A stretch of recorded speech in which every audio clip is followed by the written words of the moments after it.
ओम नमः सिद्धेभ्यः। ओम नमः सिद्धेभ्यः। ओम नमः सिद्धेभ्यः। मंगलम भगवान वीरो मंगलम गौतमो वने मंगलम कुंदकुंदाद्यो जैन धर्मोस्तु मंगलम सर्वमंगलमांगल्यम सर्वकल्याणकारकं प्रधानं सर्वधर्माणां जैनं जयतु शासनम्। अहिंसा परमो धर्म की, महावीर भगवान की।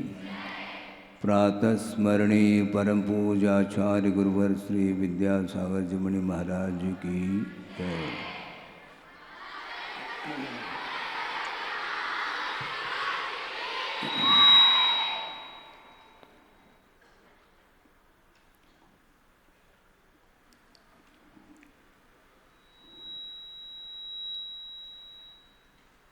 अभी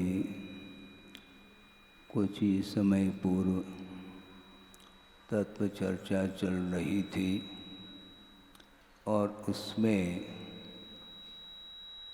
एक जिज्ञासु ने अपने विचार प्रेषित किए कि महाराज आपको कैसा लग रहा है। उन्होंने गुरुदेव के प्रसंग को सामने रखा था। उन्होंने यही कहा था कि महाराज हम लोगों के लिए आनंद आ रहा है और उस आनंद को देख करके आपको कैसा लग रहा है। तो उन्होंने यही कहा था, बताते हैं जैसा आपको लग रहा है वैसा मुझे भी लग रहा है।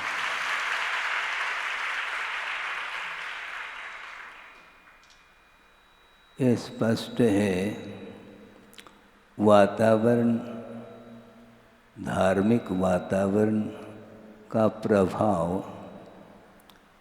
प्रत्येक के ऊपर पड़ता है और यह वातावरण ऐसा निर्मित हुआ है गुरुदेव के माध्यम से। कल यहाँ पर आना हुआ, ये प्राकृतिक वातावरण है और प्राकृतिक वातावरण में ही धर्म की जो संस्कृति है वह सुरक्षित रहती है। मन विकृत होता है तो उसमें भी विपरीत परिसर का प्रभाव पड़ता है और मन में उज्ज्वलता जो आती है, निर्मलता जो आती है, उसमें भी परिसर का ही प्रभाव पड़ता है। निमित्त का प्रभाव अनिवार्य रूप से पड़ता है और ऐसा एक वातावरण यहाँ पर निर्मित हुआ है और उसके लिए आप लोगों ने भावना भी रखी है कि चातुर्मास प्राप्त ये। गुरुदेव की पूजा तो हमने भी सुनी, लेकिन इसको ज़्यादा गौर से सुना हमने कि मोक्ष फल प्राप्त ये कहना था कि चातुर्मास प्राप्त ये, ऐसा उन्होंने कहा। लक्ष्य तो मोक्ष का ही है और वह बिना चातुर्मास के संभव नहीं है, ऐसा लग रहा होगा।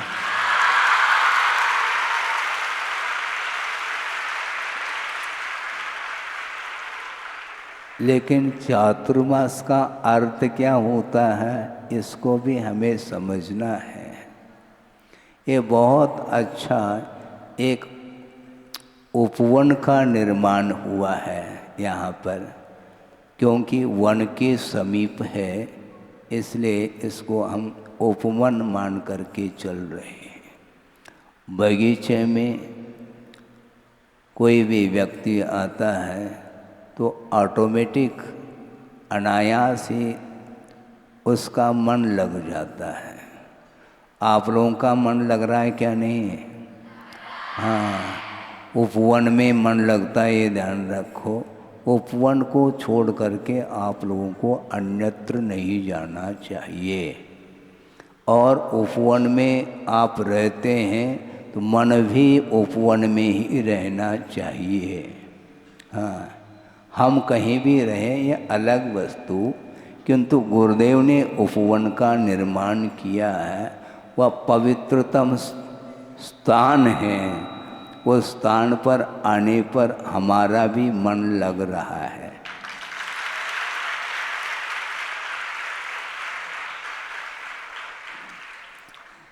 अब देखो, इस प्रकार कहने से ऐसा लगता है कि हमारा समर्थन किया जा रहा है, ऐसा आप लोगों को लग सकता है। लगना भी चाहिए। और यह भी बात रखी निवेदन के रूप में कि महाराज आप अध्यात्म की ज्योति जलाएं, ऐसा उन्होंने कुछ अपने शब्दों में भाव रखे कि अध्यात्म तक पहुंचना सरल नहीं है, किंतु इस प्रकार का जब वातावरण का लाभ होता है तो अध्यात्म को पास में आना पड़ता है। हम अध्यात्म तक पहुँचेंगे नहीं, किंतु अध्यात्म अपने पास आता चला जाएगा।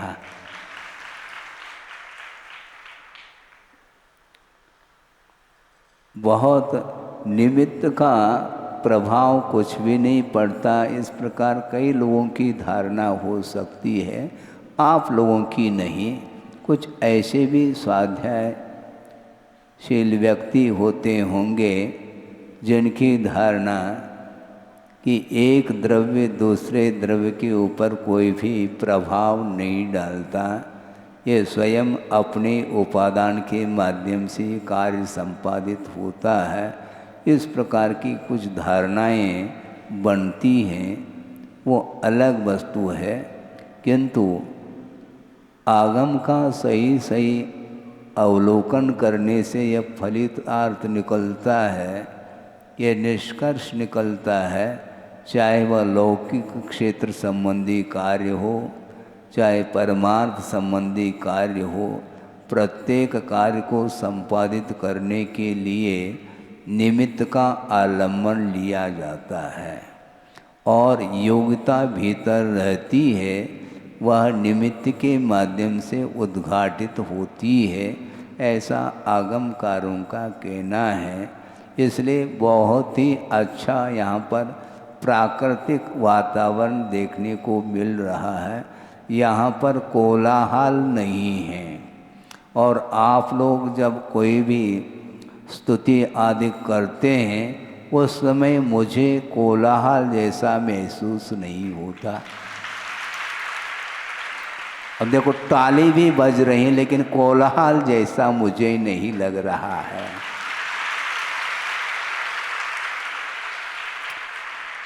एक स्वर से आप लोग बोल रहे हैं, प्रत्येक व्यक्ति के भाव एक से लग रहे हैं, उसमें कोई भी न्यूनाधिकता नहीं। चाहे वह 12वीं कक्षा की छात्रा हो, चाहे 4वीं कक्षा की छात्रा हो, सबके भाव उतने ही भीगे हुए हैं। ये भिगाव जो है यही अध्यात्म को सूचित करता है। जब तक मन भीगता नहीं तब तक विकास नहीं हो सकता।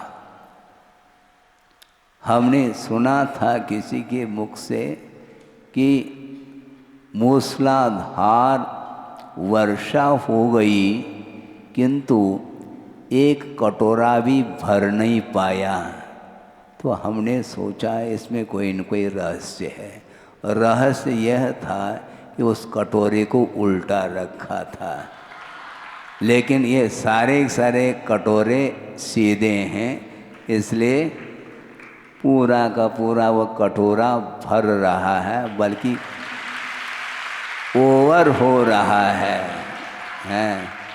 नर्मदा बह रही है, किंतु जिस प्रकार सावन के महीने में वर्षा जब अधिक मात्रा में होती है सर्वत्र, तो बाढ़ आ जाती है, उसी प्रकार यहाँ पर भी अध्यात्म की बाढ़ आ रही है। इसीलिए 4 महीने में बाढ़ आती है ऐसा नहीं, वह एक दिन में भी मान लो कई इंच बारिश होती है तो बाढ़ आ जाती है। इसलिए चातुर्मास की चिंता न करो, बाढ़ आनी चाहिए नर्मदा में, तो बाढ़ आ जाती, वो 5 मिनट में ही बाढ़ आ जाती है। अब देखो ताली नहीं बजे अब इसमें, क्यों? जब समर्थन की बात आती है तो मन उल्लसित होता है, स्वाभाविक है। इसके उपरांत भी आप लोगों को चिंता इसलिए नहीं करना चाहिए कि जितने भी शिक्षिकाएं यहाँ पर बहनें बैठी हैं, वो आप लोगों को अध्यात्म की ही बारिश उनके द्वारा होना है। और 4 महीने के लिए नहीं, ध्यान रखो। कोई 4वीं कक्षा का छात्र है तो 12वीं कक्षा तक वह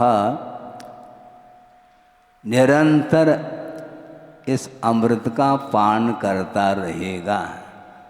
और अपन रहें कोई आवश्यकता नहीं, किंतु वह धर्मामृत की वर्षा निरंतर होती रहेगी, क्योंकि वह वर्षा जो वो उनके द्वारा होगी, उसमें जो मानसून आएगा वह गुरुदेव के द्वारा दबाव आएगा तो बारिश होती रहेगी। इसलिए अध्यात्मय वातावरण अन्यत्र देखने को नहीं मिलता। बड़े बड़े जो महानगरी हैं वहाँ पर कोलाहल ही है, उसके अलावा कुछ भी नहीं मिलता। और स्कूल कॉलेज आदि जो होते हैं उसके लिए उपयुक्त स्थान इसी प्रकार का होता है। ये तिलवारा घाट है, और इस घाट पर वर्षा हमेशा होती रहती है। पान करने वाला चाहिए, वर्षा निरंतर होती रहती है, किंतु प्यास फिर भी बनी रहती है मान लो, तो उसने पान किया नहीं ऐसा कहना पड़ेगा। इसलिए बहुत अच्छा ये वातावरण दिख रहा है। कल आते ही वहाँ से विहार करते हुए कॉलोनी जाते हुए कल गढ़ा भी आ गए, और गढ़ा के बाद मड़िया जी आ गए, तो वहाँ पर भी अच्छा वातावरण देखने को मिला। और यहाँ पर आकर के देखता हूँ तो बस एक से एक फूल खिले हुए मिल रहे हैं। यहाँ पर कोई कली है ही नहीं, सब कलियां खिली हुई देखने को मिल रही हैं। इसको बोलते हैं निरंतर आप लोगों ने जो सुना है उसका वह सारा वह परिणाम सामने दिख रहा है। परिणाम देखने के लिए श्रम करना पड़ता है। निरंतर आप श्रम करिएगा, बिना श्रम किए, बिना पुरुषार्थ के कोई भी पदार्थ, कोई भी वस्तु प्राप्त नहीं होती है। इसलिए समय का सदुपयोग करते हुए, क्योंकि समय सब में मौलिक वस्तु है, एक एक समय मौलिक इसलिए है क्योंकि वह ज्ञान के विकास में सहयोग प्रदान करता है।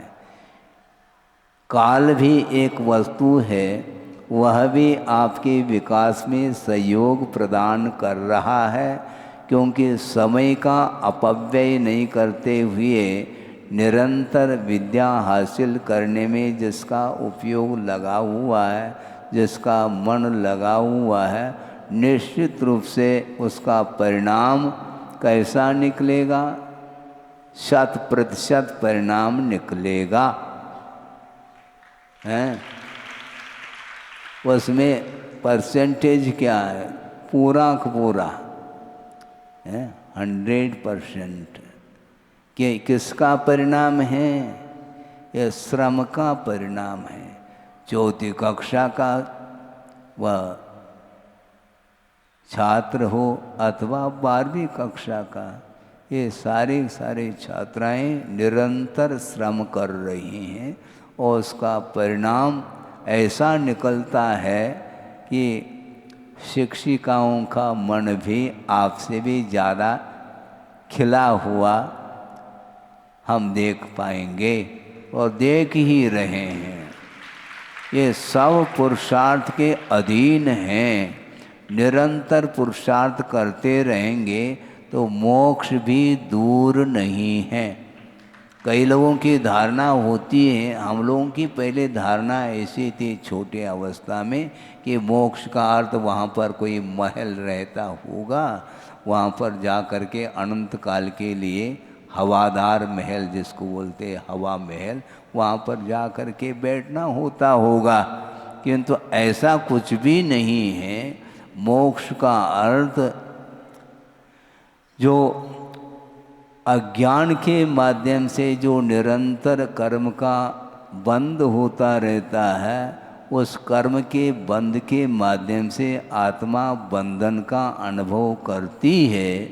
वो सारे कर्म जो आत्मा के साथ जिनका संबंध निरंतर हो रहा है, उन कर्म बंधन से अपने आप को मुक्त करना ही मोक्ष है और कोई मोक्ष किसी चिड़िया का नाम नहीं है।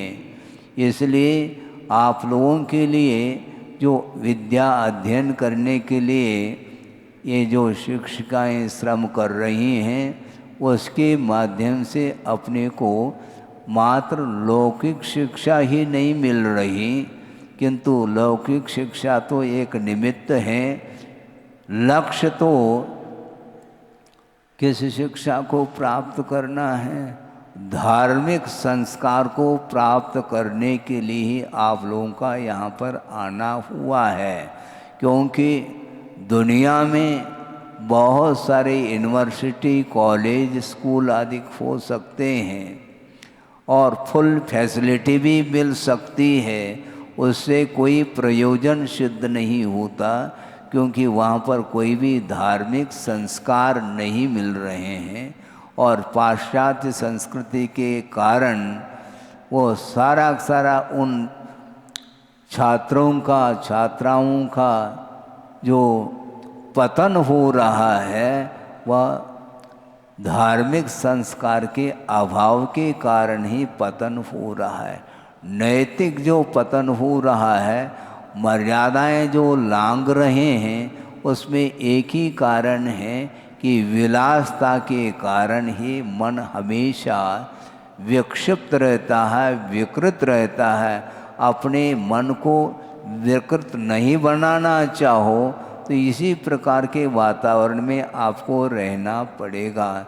जबलपुर में हम 2-2.5 महीने से रह रहे थे, वहाँ पर वातावरण ऐसा देखने को नहीं मिला और यहाँ पर मिल रहा है। इसलिए बहुत अच्छा उपयुक्त स्थान गुरुदेव ने चुना कि 10-12 किलोमीटर दूरी पर ही इसको उन्होंने चुना है, क्योंकि यहाँ पर शांति का वातावरण है। शांति प्राप्त करना चाहो तो आरोग्य की दृष्टि से भी शांति मिलेगी, आरोग्य भी ठीक रहेगा और विद्या अध्ययन करने के लिए भी उपयुक्त वातावरण है। और इस वातावरण में रह करके धार्मिक संस्कार निरंतर आपके अंदर आ रहे हैं, उनको कभी भी जो संस्कार, धार्मिक संस्कार आपके जीवन में आ रहे हैं वो कभी भी डिलीट ना हो, इस प्रकार का पुरुषार्थ आप लोगों को करना है। सुन रहे हैं आप? हाँ, सभी छोटी बड़ी सभी छात्राएं हाँ कह करके अपने भाव को प्रकट कर रही हैं। इसलिए ये परिसर का प्रभाव है। परिसर के बाहर जाते ही वहाँ का जो वातावरण है वह मन के ऊपर उसका प्रभाव पड़ता है। इसलिए प्रतिभा है, प्रतिभा स्थली में प्रतिभा जो बढ़ रही हैं आप लोगों की, उसमें यही एकमात्र कारण है कि वातावरण उपयुक्त मिला हुआ है और पढ़ाने वाले भी अच्छे ढंग से गुरुदेव ने उनको पढ़ाया है, संस्कारित किया है। वह सारे सारे संस्कार इनडायरेक्ट आपके अंदर आ रहे हैं।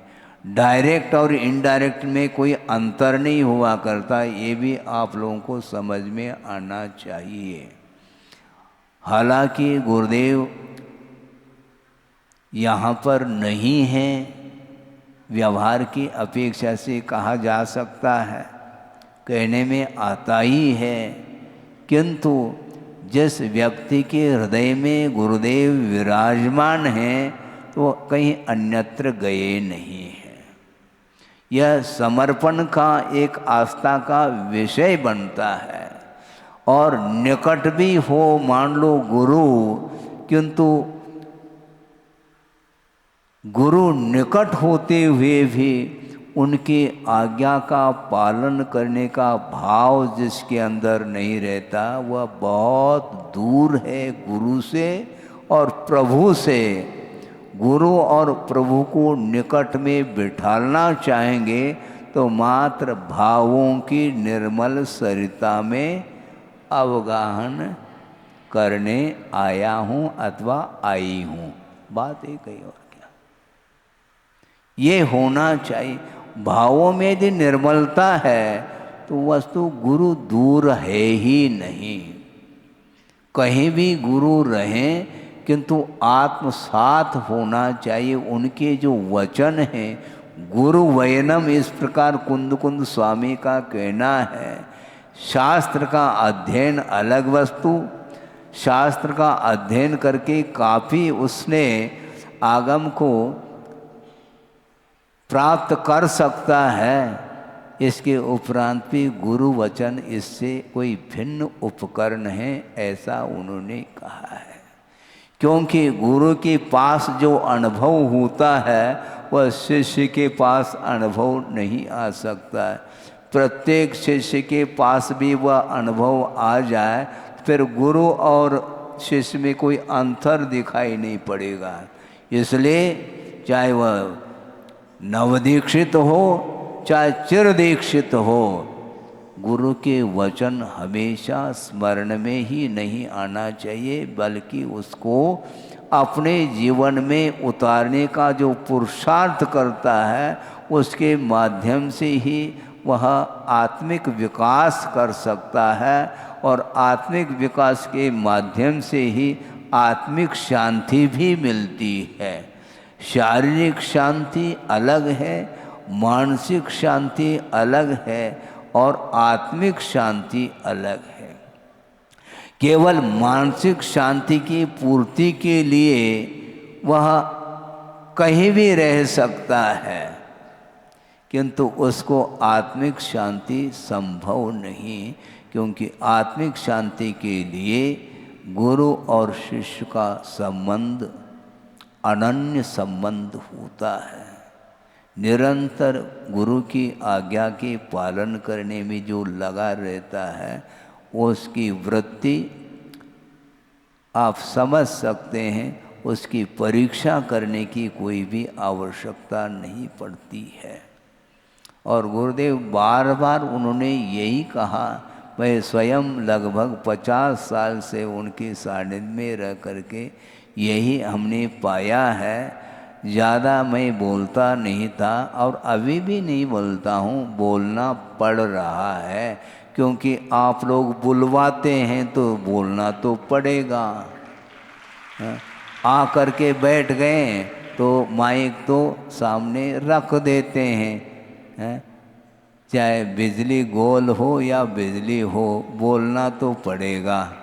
और बोलना इसलिए पड़ेगा, बोलने का भाव नहीं होते हुए भी आचार्यों का ये कहना है कि हमेशा आत्मा में लीन रहना संभव नहीं है। वह अंतर मुहूर्त के लिए, कुछ समय के लिए वह आत्मा का अनुभव करने का पुरुषार्थ करता है और उसका अनुभव कर भी लेता है। उसके बाद उसको बाहर आना पड़ता है, और बाहर आएंगे तो प्रतिभा स्थली तो सामने दिखाई पड़ेगी। बाहर आएंगे तो आंख मेच करके थोड़ी बैठ सकते हैं आप। अपने आप आंखें खुल ही जाती हैं, जैसी कली खुल जाती हैं। उसी प्रकार प्रतिभा स्थल की छात्राओं को देख करके आंखें खुल जाती हैं। देखो कैसा आनंद आ रहा है। इसी को बोलते हैं ये भाव प्रधान धर्म है। शब्द तो शब्द हैं, किसी भी व्यक्ति के मुख से इससे भी अच्छे अच्छे शब्द निकल सकते हैं, इसको हम नकार नहीं पाएंगे। किंतु शब्दों में जो भावों का पुट होता है उसके माध्यम से ही आनंद आता है।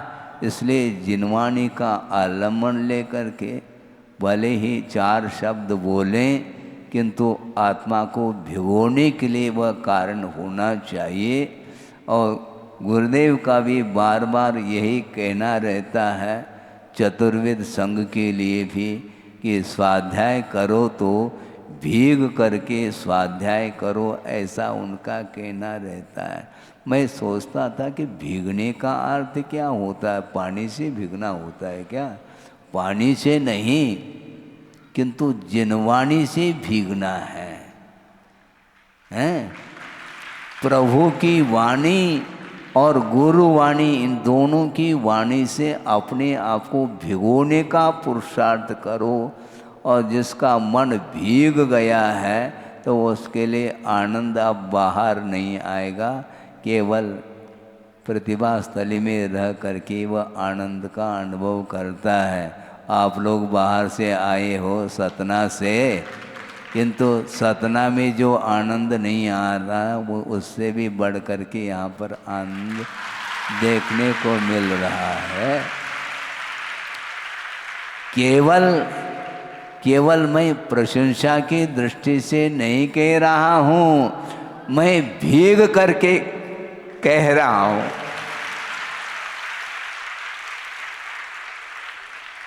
प्रशंसा करने के लिए कई व्यक्ति तत्पर हो सकते हैं, किंतु वस्तुतः प्रशंसा क्या वस्तु है? जहाँ पर असलियत है वहाँ पर प्रशंसा की कोई आवश्यकता नहीं पड़ती। जहाँ पर ओरिजिनलिटी जिसको बोलते हैं, आर्टिफिशियल यहाँ पर दिख ही नहीं रहा है। हाँ।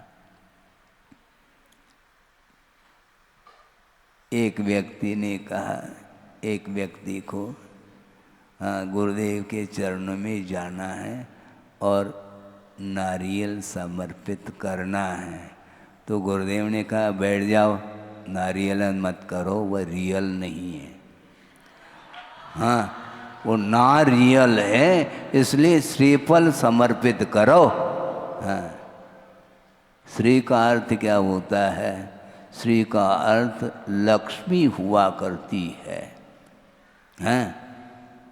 श्री का अर्थ लक्ष्मी है, और मोक्ष लक्ष्मी को प्राप्त करने के लिए मोक्ष फल प्राप्त ये ऐसा कहा फलम। वो कौन सा फल है? वह श्री फल माना जाता है। इसलिए बहिरंग लक्ष्मी से कोई यहाँ पर प्रयोजन नहीं है, क्योंकि बहिरंग जो लक्ष्मी हैं, जो तीर्थंकर होते हैं, उनके लिए समोचरण की रचना होती है और वहाँ पर वह दृश्य देखने को मिलता है। जो कुछ भी समोचरण आदि की रचना के माध्यम से जो वैभव दिखाई पड़ रहा है वह भगवान का वैभव माना जाता है, किंतु वह बहिरंग वैभव माना जाता है, ये ध्यान रखो। वह बहिरंग लक्ष्मी मानी जाती है उनकी, किंतु भगवान का स्वामित्व बहिरंग लक्ष्मी से नहीं होता, किंतु अनंत चतुष्टय के साथ उनका संबंध जुड़ा हुआ रहता है। इसलिए सोचो विचार करो, इस पंचम कलिकाल में विषम परिस्थिति में भी ये जो बालिकाएं हैं छोटी छोटी उम्र को लेकर के बैठी हैं और इस वातावरण में वो बैठी हैं और निरंतर उन्हें धर्म का आस्वादन करने का अवसर प्राप्त हो रहा है, ये सारा सारा श्रेय गुरुदेव को जाता है। मात्र आत्म कल्याण करके वो चले जाते हैं तो इनका क्या होता और हमारा क्या होता। इसलिए बहुत बड़ा उपकार है उनका, अनंत काल तक भी उस उपकार को हम नहीं चुका पाएंगे।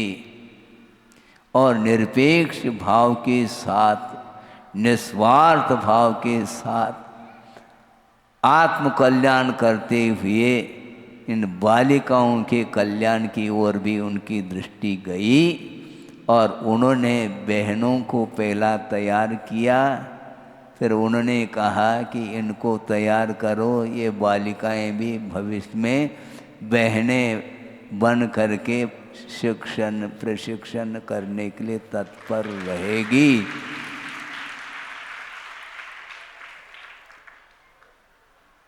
कितनी दूरदृष्टि होगी उनकी। हमने वह भी वातावरण यहाँ पर देखा था शुरुआत में, जब प्रतिभा स्थली जो उद्घाटन हो गया, केवल 2 कक्षाएं, छठी और 7वीं, ये 2 कक्षाएं, लगभग 20-25 छात्राएं छठी की और इतनी लगभग समझ लो 7वीं की, तो 40-50 छात्राओं के बीच में बैठ करके गुरुदेव उनको संबोधित कर रहे थे। कई लोगों को ऐसा लगता था कि ये आचार्य महाराज कर क्या रहे हैं, ये है? क्या कर रहे हैं ये बाद में पता पड़ता है, समय बताएगा, ये उनका कहना था।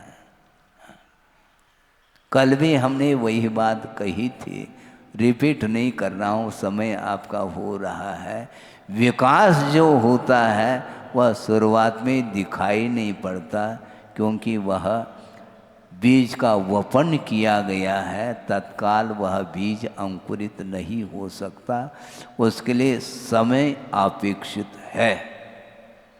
और विधिवत उसके लिए खाद पानी इत्यादि समय पर मिलता रहे, वातावरण जो है बिल्कुल उसके लिए उपयुक्त हो, तो निश्चित रूप से वह बीज अंकुरित हो करके कालांतर में वह पौधा बन करके वह वृक्ष का रूप ले सकता है, और वह वृक्ष का रूप ले चुका है।